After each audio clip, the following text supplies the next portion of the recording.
Bonjour à tous, bienvenue sur la chaîne et bienvenue dans une nouvelle vidéo. That's my normal sign-on that I do in English, except in French. Why am I speaking French? Because I'm going to Quebec, Canada, and that's what they speak over there. So guess what today's video is going to be about? That's right, it'll be about crossing in to Canada and delivering there and whatever kind of hijinks I get into along the way. There's usually some kind of trouble. So that's what you have to look forward to. So, allons, let's get started.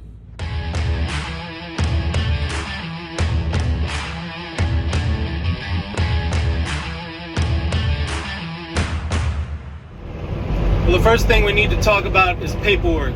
Your dispatcher or broker should fax something called PARS. It's your border crossing paperwork.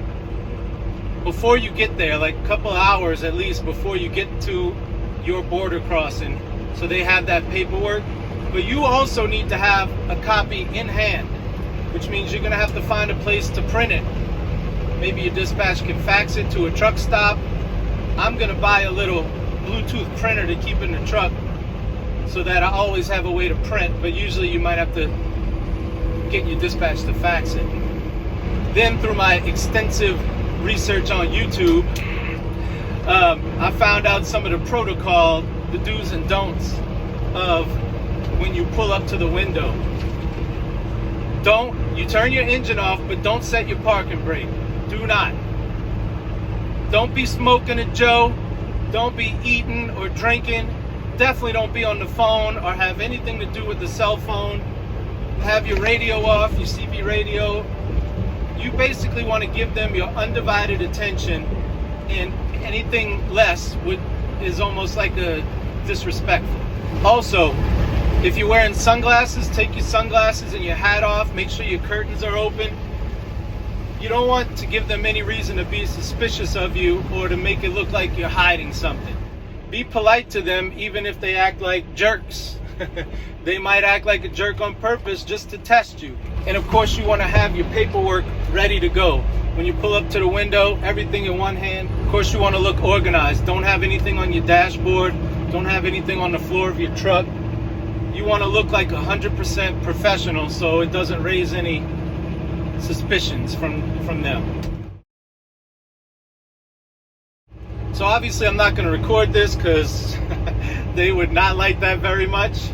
So I'm going to go ahead and shut it down now, and I'll rejoin you when I get across. So obviously I'm pulling out now, and that was easy. They asked a couple of questions like, where are you going? Where are you from? How long are you going to be in Canada? They do that while they're checking your paperwork and your passport, and then that's it. They send you on your way. I'm not gonna lie though, I'm always honest with y'all, right? I was a little nervous, you know what I'm saying? It's a little nerve-wracking. You just don't want to do the wrong thing or say the wrong thing, and because that could cost you hours, right?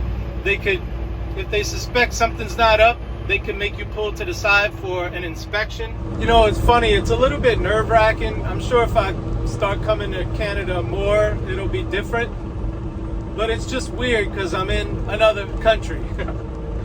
But, I mean, it's not like I'm in Afghanistan or Iran, some hostile country.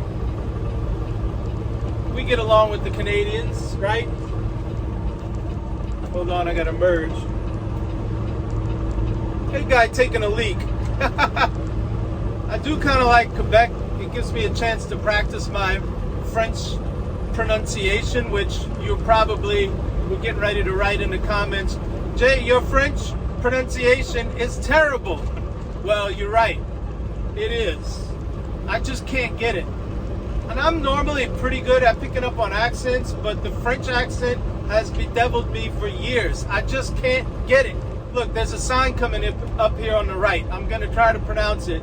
And if anybody speaks French, they can tell me if I got it close. It says, La Prairie, Saint-Jean-sur-Richelieu. La Prairie, Saint-Jean-sur-Richelieu. Turn right on Magenta and then left on Rue Kirk.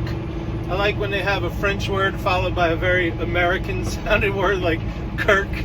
And now we see no trucks except local deliveries. Okay, this is the place I'm delivering to. When I checked it out earlier, it looked like maybe tankers go around to the back. But what I'm gonna do now is pull over and check out the satellite view. I really thought there was an entrance. Okay, I made it in. I actually had to back up down the street because I couldn't turn around right there. But I made it in the gate, and she told me I need to go to door 26. Now look straight ahead. It looks like tanker deliveries in this area, but this is door 24. She specifically said 26.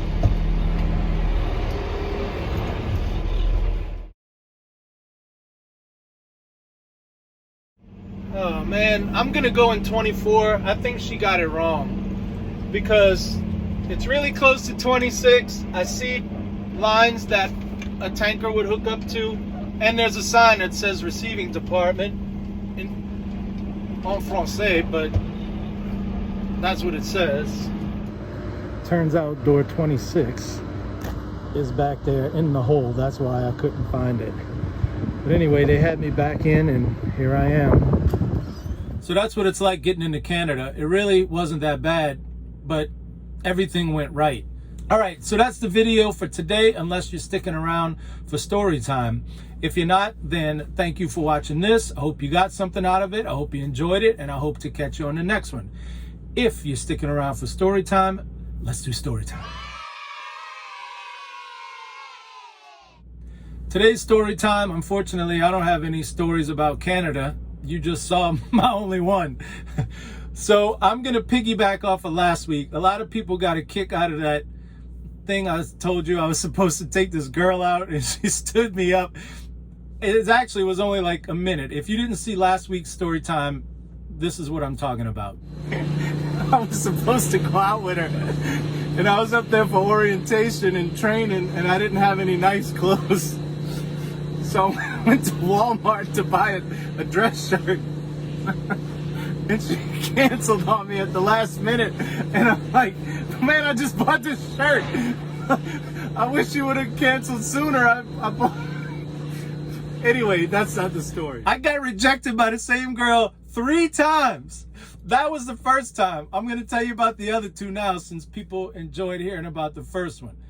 I had gotten hired on at this company. I was up there for orientation and training.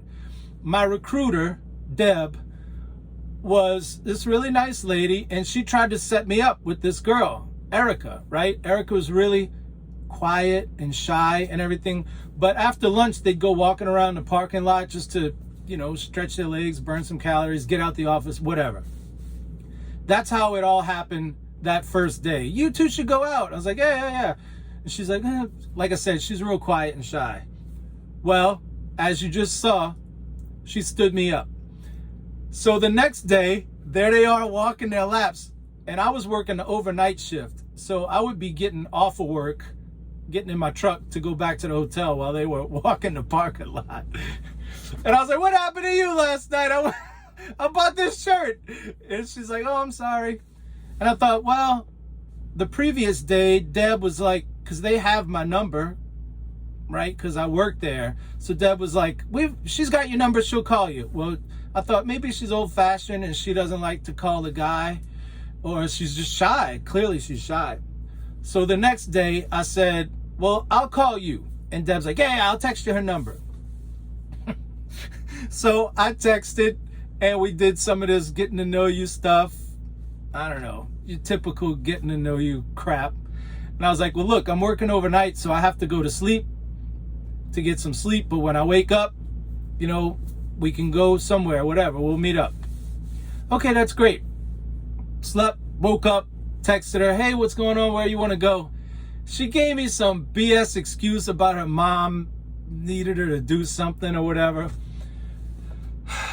I was like, all right, I asked for it. I should have got the hint the first night, but I made an excuse. Well, about a month and a half went by, and I got hired on at that place. Remember when I did story time about when I was hauling lime and the lime dust would blow? I got hired on at that place. Guess where training was? not Pomona, but nearby in Hesperia, California, by Victorville and Hesperia. They put me up in a hotel in Hesperia. Training was actually in Adelanto, California. So it's all in the same area. I'm in the hotel, like eating by myself. I said, let me just, I'm a glutton for punishment. Hey, it's Jason. How's it been going? Oh, pretty good, blah, blah, blah. More small talk and chit chat. And I said, look, I'm up here, not doing anything. Just wanted to see if you want to go, get something to eat, whatever, my treat. We had the day, the time, the place, everything was on. The next day, after training, texted her, everything's good. What do you think happened on Thursday? What do you think? I'll give you one guess. Hey, we still good for tonight? Oh, my mama, something about her mom again. I was like, oh, I can't believe it. That's 3 times. 3 times. Oh, that was it. That was it. I mean, like I said before, I should have got the point the first 2 times. But whatever.